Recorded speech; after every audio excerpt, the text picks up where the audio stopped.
Good afternoon, everybody. Thank you for joining today's workshop. Here is my screen. I'm going to start today talking about our presentation called Roots of Healing, Culturally Affirming Support Groups for Latinx Survivors of Sexual Assault. Let's talk a little bit about me, I guess. My name is Ruiz Diaz. I have worked at BIP the last 10 years, and throughout my tenure, I have conducted many groups. I am now the manager of the Sexual Violence Program, and here I am. So what is today's agenda? BIP's mission and SVP's work. What does it mean to provide culturally affirming services to sexual assault survivors?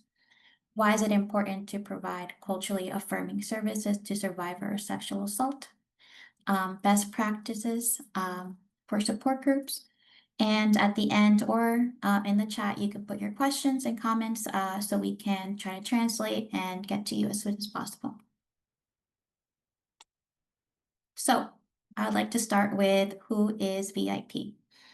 VIP was founded in 1984. It is a Latina-led organization that provides healing, housing, economic justice to thousands of survivors of domestic and sexual violence in New York City. The services are available to all survivors in need. VIP's community-based programs largely serve low-income immigrant mothers. VIP is deeply rooted within and specializes in providing culturally specific services to the Latinx community. What kind of services VIP provide? We operate 2 residential programs, including shelter and transitional housing. We lead a live helpline, 3 counseling programs, and citywide initiatives on economic justice, sexual violence, like my program, and restorative justice. We provide trauma-informed therapy for children and adolescents and a robust community engagement program. So, a little bit more about my program. We provide services to survivors of sexual assault that occurred outside of the intimate partner relationship. What does that mean, or who do we see? People such as recent sexual assault by strangers, acquaintances, or work-related assault, adult survivors of childhood sexual assault, and this is being perpetrated by either family members, close friends, of faith-based or clergy members, gang-affiliated or community violence-related assault survivors, sexual assault that occurred during their time in foster care, human trafficking survivors. Survivors often experience multiple compounding traumas, which we understand. This is why there's so many different types of sexual assault that we also serve. And many of our survivors are receiving services for their PTSD, anxiety, and depression through our CPT therapy. So what kind of services do sexual assault survivors receive here at VIP? They receive case management and advocacy. These services are there to lessen the obstacles survivors face while understanding and navigating the judicial system. The survivors are connected to community partners throughout the city. We support and accompany survivors navigating complex judicial, healthcare, and housing systems. We have noticed that many of our survivors either don't understand or not knowledgeable of how sometimes the criminal justice system works, and we're there to provide that liaison between them and maybe the detective or ADA in order for the client to feel supported in many aspects of that process. We also provide individual psychoeducational and supportive counseling. In those counselings, we cover topics such as the impact and effects of trauma, consent, establishing physical and emotional safety, exploring different coping skills to manage trauma triggers, The psychoeducational aspect of the counseling is important in order to better understand what is happening to clients after a sexual assault incident and to provide support and language in what's happening. As I mentioned before, we also have an evidence-based therapeutic model that we also provide in Spanish or in English. It is called Cognitive Processing Therapy, CPT. This is a 12-session clinical intervention. The modality helps survivors release themselves from shame, guilt, self-blame stemming from the sexual trauma. This is geared towards PTSD survivors. We provide a screening in order to see if clients are able to take it and provide that this is very intense weekly session. We also have group counseling, as this presentation tells you. This provides survivors a space to feel less isolated and build community amongst themselves. We also have social media outreach, kind of like this, where we raise awareness of the prevalence of sexual assault by using the power of social media, such as Instagram Lives, Zooms, and other platforms. So let's define culturally affirming services. These are services that reflect and respect cultural values and lived experiences. They recognize intersectionality, such as gender, race, immigration, sexuality. Trauma-informed and empowerment-centered services. Survivors who are monolingual Spanish speakers or speak indigenous language are often left out of traditional service, and this is where we come in and try to bridge the gap. Because we notice that the mainstream services often don't reflect the Latinx values, languages, or trauma realities that many of our survivors are facing. Why is culturally affirming services important, and why does it matter? The Latinx community face unique barriers accessing sexual assault support. Culturally affirming services build trust, safety, and healing. And our bilingual support groups reduce language-based trauma and allow survivors to express themselves in their emotional home language. I've seen this in many of our clients when they are trying to receive services, maybe at a hospital, or that's their point of contact, and they are provided with maybe therapy. However, it is based through an interpreter via the phone, and that makes it difficult for many of our survivors to fully express themselves and trust the provider across from them.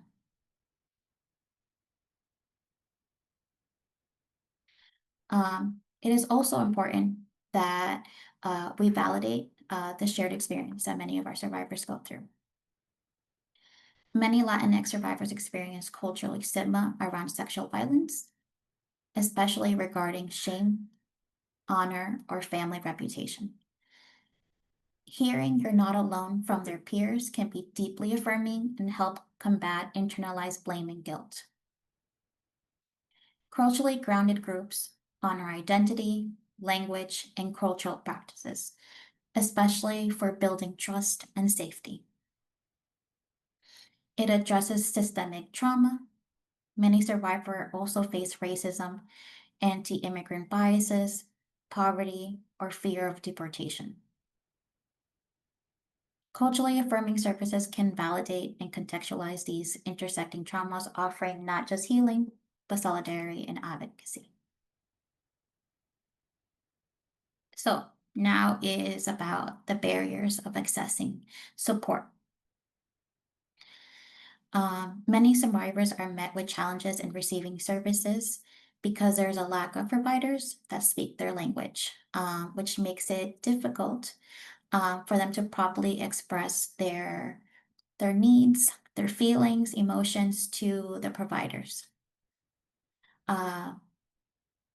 when I'm speaking about the survivors who mistrust institutions and systems, many have mentioned that they have felt that they have failed. They've been failed by the institutions that are placed in order to provide healing to survivors, such as reporting to the police or going to the hospital, or even therapists and social workers. And many have also have myths of the institutions and systems where many are afraid that going to or trusting the systems have also put them in danger of losing their children. Um, and they face with many times that they lack the understanding and empathy that they need in order to heal. Legal concerns such as deportation, arrest, and involving other social services that will separate their families. Um, So the other part is also the cultural stigma in receiving mental health.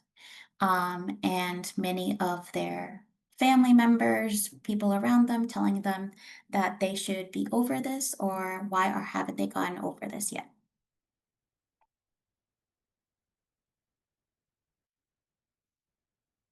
Additionally to that is finances. It is expensive to receive mental health services. Um, Many survivors lack the funds to extend uh, their budget to mental health services. Um, Even when we're talking about here services at VIP, when it is free, many of our survivors are also are challenged by lack of childcare, um, having unemployment or unstable job opportunities, uh, because, for instance, having an employer who calls last minute in order to get some hours and some money, we have to cancel, our sessions, which is unfortunate, but we understand a lot of our clients need the financial support. So we understand that, but it makes it difficult to continue services or to provide consistency. Many of our survivors are also living in unstable housing, such as self-shelters, or they live in an apartment where they share the space and they don't feel safe in that space with their roommates or landlord. Lack of emotional support means that a lot of our survivors are here alone, whether that be not having friends or families of support, or even when they are there, not having them physically here to support them or emotionally support them. Here at SVP, we have noticed that many of our survivors are suffering from chronic illness that are not being monitored or addressed quickly enough. And many of them are receiving services at the emergency level, which is really difficult. Many of our survivors have also terminated sessions with us or services because of the many medical appointments or being sick. And that causes a lot of, you know, issues when it comes not only to our services, but to our clients who are dealing with a chronic illness that isn't being addressed quickly enough. Having a primary care physician can help a client address things earlier instead of waiting till it gets to a critical level.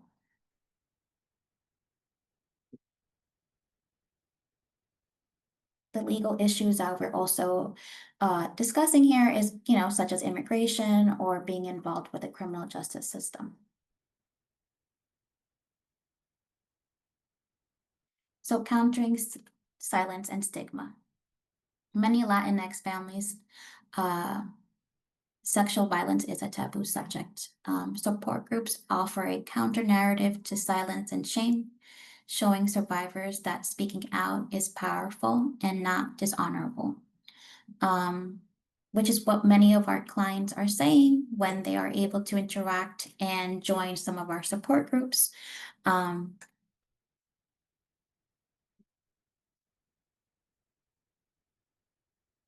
So let's talk about best practices for support groups.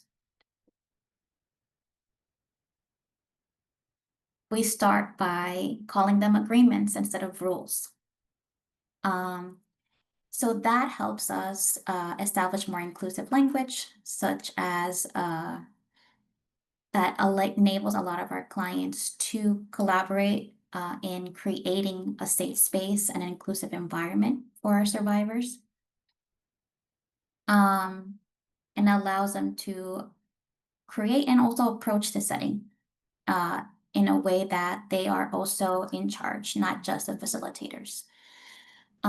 Some of the rules that we provide or we help the clients in creating is speaking from the I perspective, emphasizing confidentiality, such as we'll take our learnings from our room today, but we keep the personal stories within the group. That has helped a lot of our clients be able to share a lot of uh, their life with the other participants, because they are used to being judged or not listened to by other people outside of the group. No interrupting or passing judgment, take space, make space, trying to balance the room in order for all the speakers and listeners to be fully present and being able to participate in their best way possible. Um, and then we also offer a support, a space for them to talk to us after a session in case they need additional support, because maybe some of the topics or stories were too intense for them. In that group, we also try to normalize emotional responses without forcing disclosure. This is important in order to take care of the participants in the group. It helps them feel safe, and it prevents the speaker or participants from being triggered, and allows them the power to offer the story as freely as they want to. Also validates their silence, tears, and anger and laughter. This is really important because we also, in the beginning, try to establish a safety plan for our survivors, so they can better prepare if they're triggered after the session, during the session, and are able to be active participants both in our groups and when they go to individual counseling. So we like to also start our groups, like I mentioned, with not only a safety plan, but also we start our groups and end our groups with a breathing exercise, gentle movement or affirmations, in order for everyone to come back to their body and be present in their groups. We provide fidget items for survivors in our tables, different types of sensations in order for them to try, and for them to pick when they're feeling triggered. In part of the agreements, we also say that if they need some space, to please leave the room if they want to, whatever they need in order for them to better participate and keep themselves safe from while participating. So why does this work? Well, I guess I said it, right? Helps trauma survivors feel safe in their bodies and grounded in the presence. We try to use whatever the clients feel like they need. We encourage them to use elements such as music, prayers, or imagery to create their safety plan toolkit.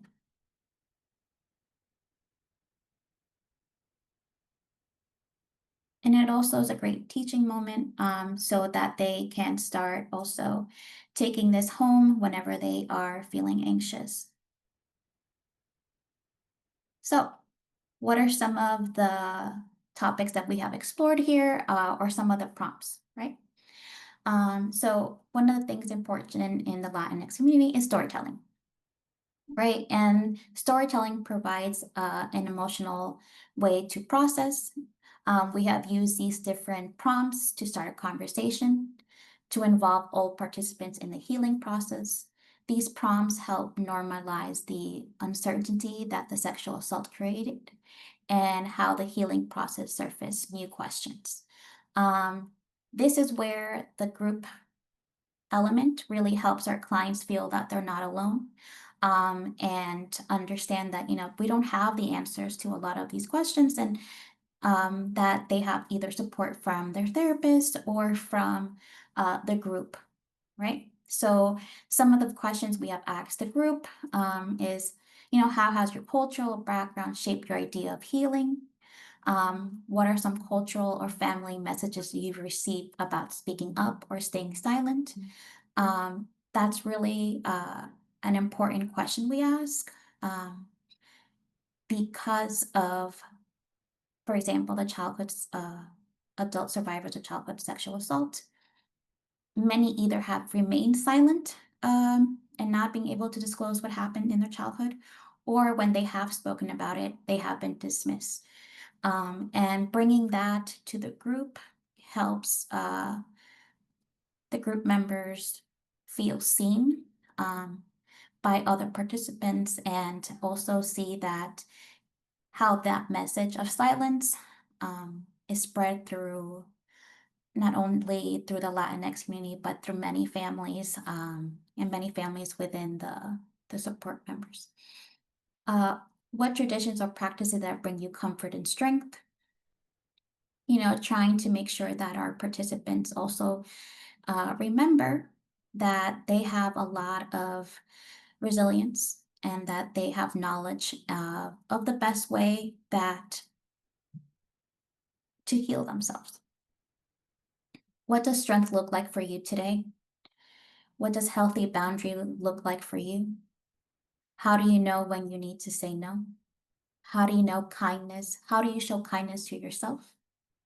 Um, what does healing look like or feel like to you? Um, these explorative questions also help the clients also normalize it's okay that after the assault, um, that these questions are hard to answer.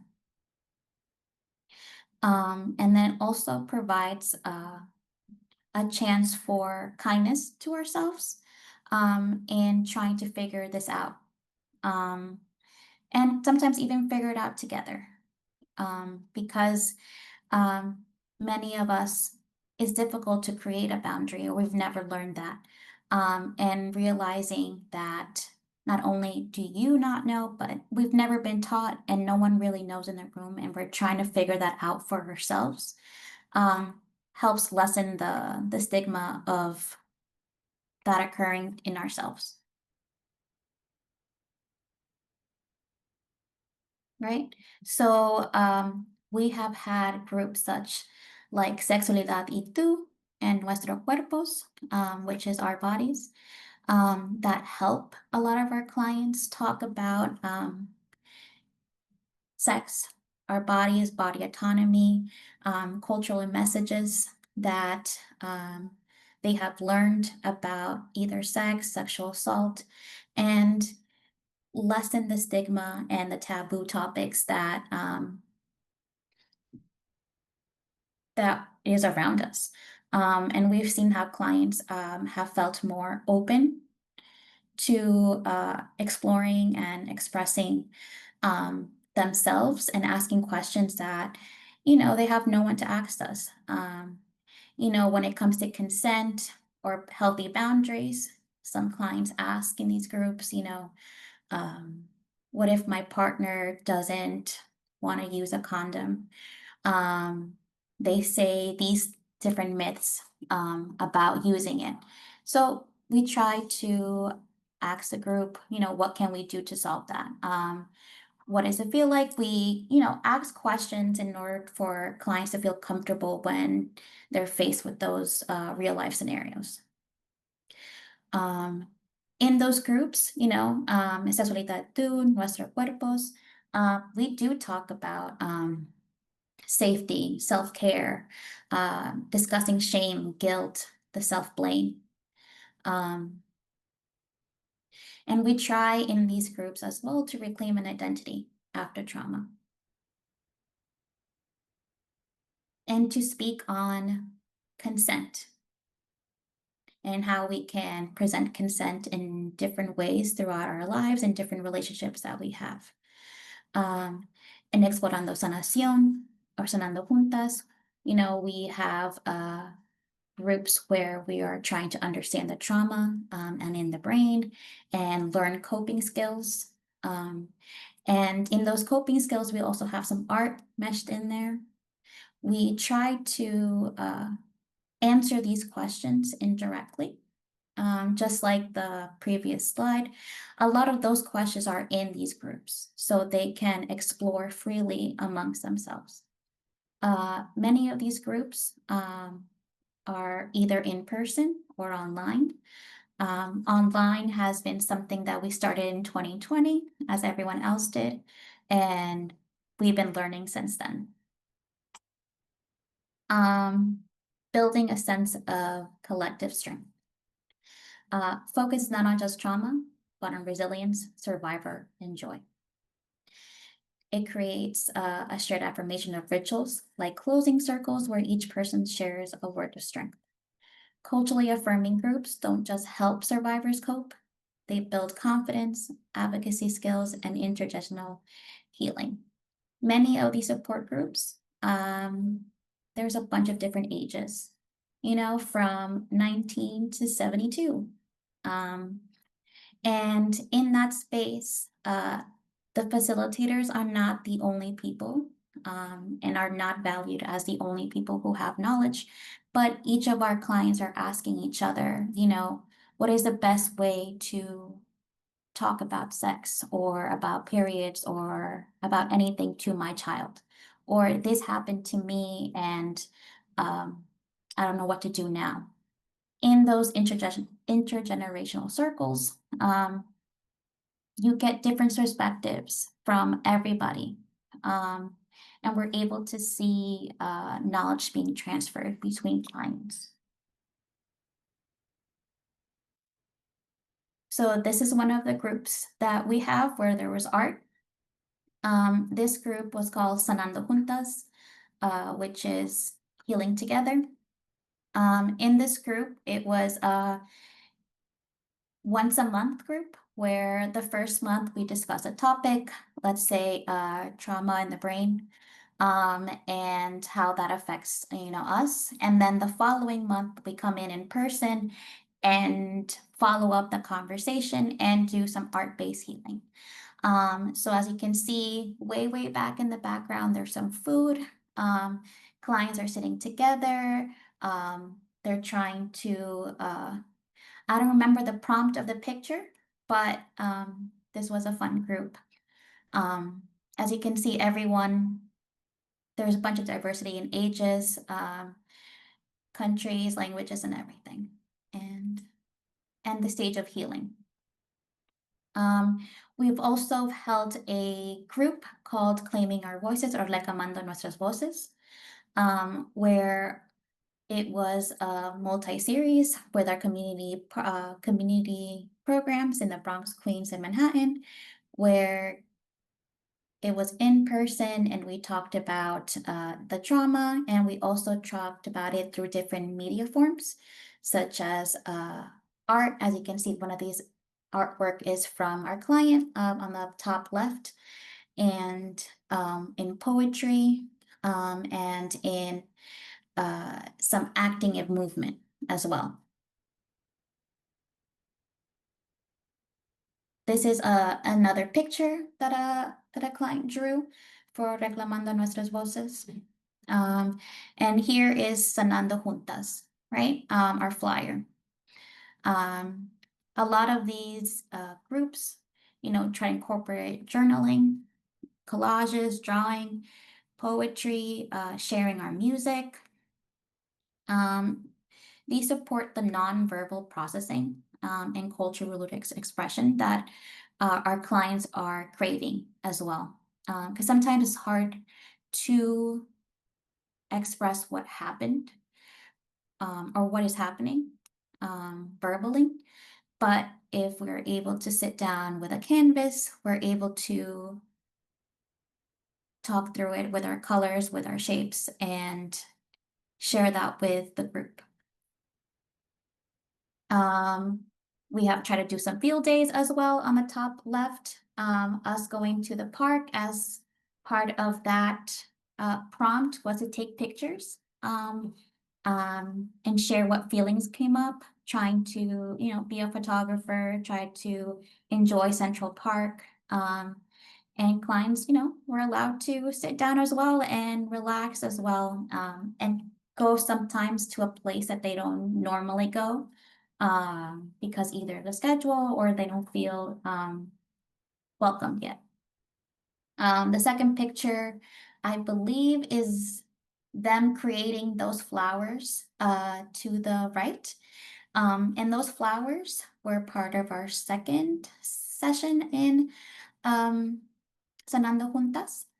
And in that one, each of the petals, we wrote different ways for us to manage our anxieties or manage stress that are important to us.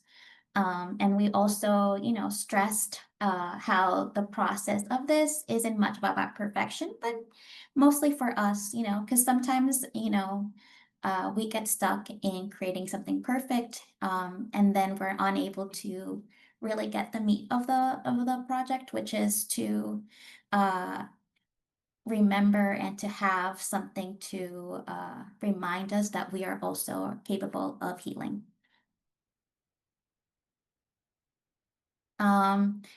Here we have these are pictures from before the pandemic, which on the left side is our social worker, Perla, and one of the most important things in these groups is having food. In this one, it was Explorando Sanación, exploring healing. And in this one, it was a 2-hour group. The first hour, we invited clients to make their own breakfast, because we know that either below resources, their hurries, breakfast is usually ignored in the morning. But with this, we're able to sit down, have breakfast. We invited clients to let us know what to buy for the following week in order to cook for themselves or for the group. And we got to learn a lot of new recipes in that session. The second one was on Yo También. And Yo También was a digital storytelling group with one of our funders in the past. And in that one, we use our pictures, our words, in order to create a story of what happened to us and to explain ourselves in ways that are creative and different. And that was multiple sessions before the pandemic. And then we had a pivot during the pandemic to do it online, which was difficult, but we were able to manage.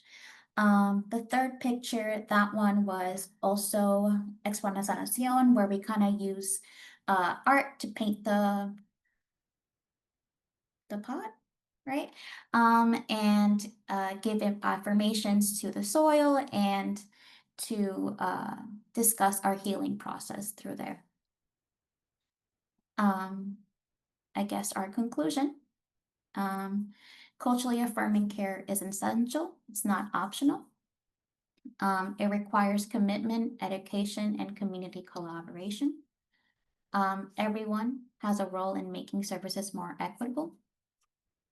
The support groups bridge to other resources, such as, some clients start with individual counseling and then move to support groups.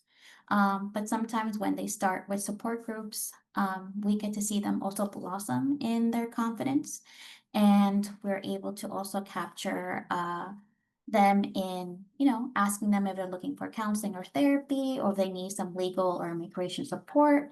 Um, if they bring up something that is concerning regarding, housing or medical care, try to direct them in the right way or direct them to the right program in order for them to be counseled ooh, or to be supported in those processes.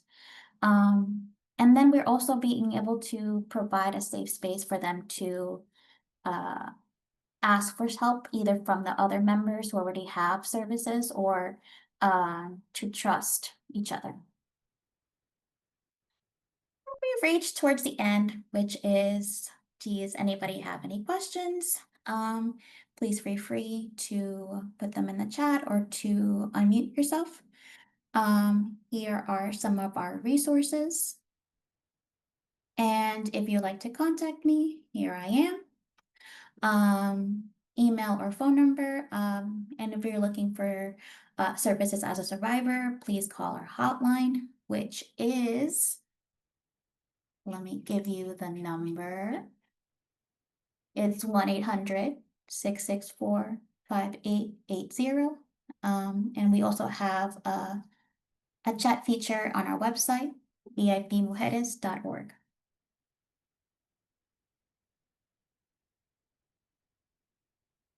So let me look at the chat.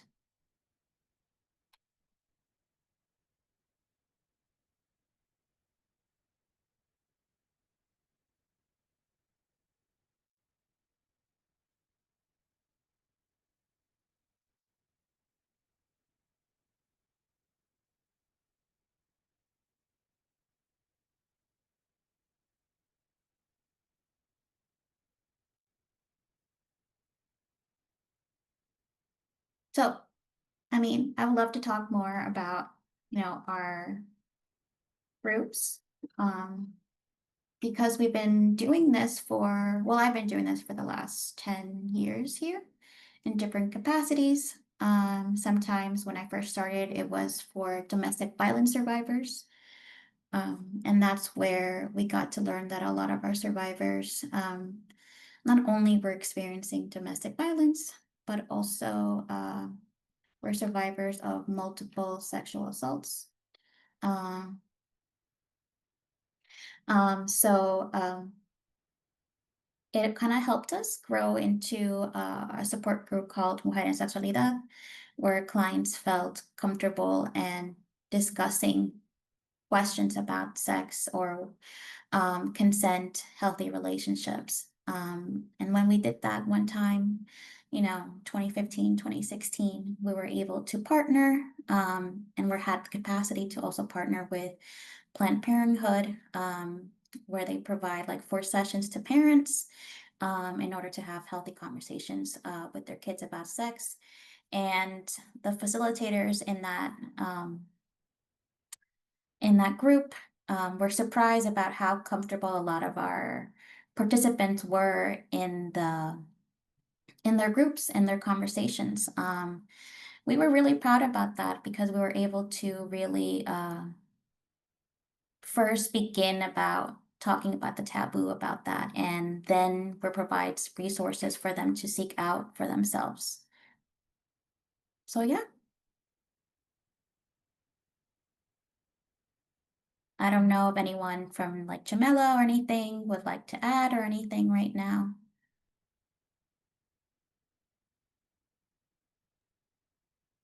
Hey everyone, thank you for joining us today. So I am going to be leaving some links for you in the chat if anyone wants to see the presentation. Afterwards, it is being recorded and it is going to be on YouTube and Facebook. I'm sharing the link right now in the chat. If you'd also like to listen to our podcast, we have it on Spotify. That link is also going to be left in the chat. We do have a question in the chat.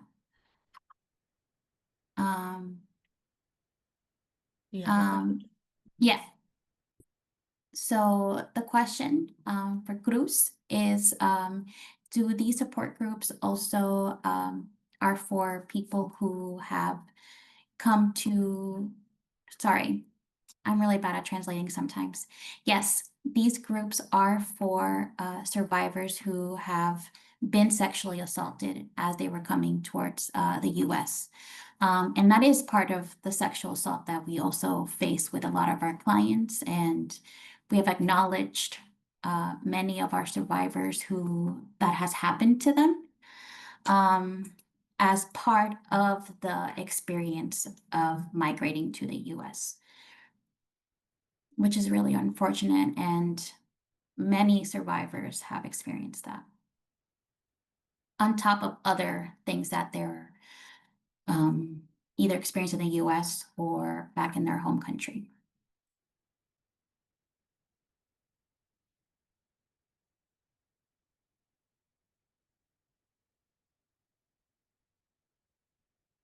But as Shamela mentioned, there are podcasts. One of them was talking about human trafficking and survivors of that. So please check that out. And even our discussions on different forms of healing through restorative justice. So if no one has any other questions, just know that you can also message me or email me at jruizdiaz@vipmujeres to best answer your question.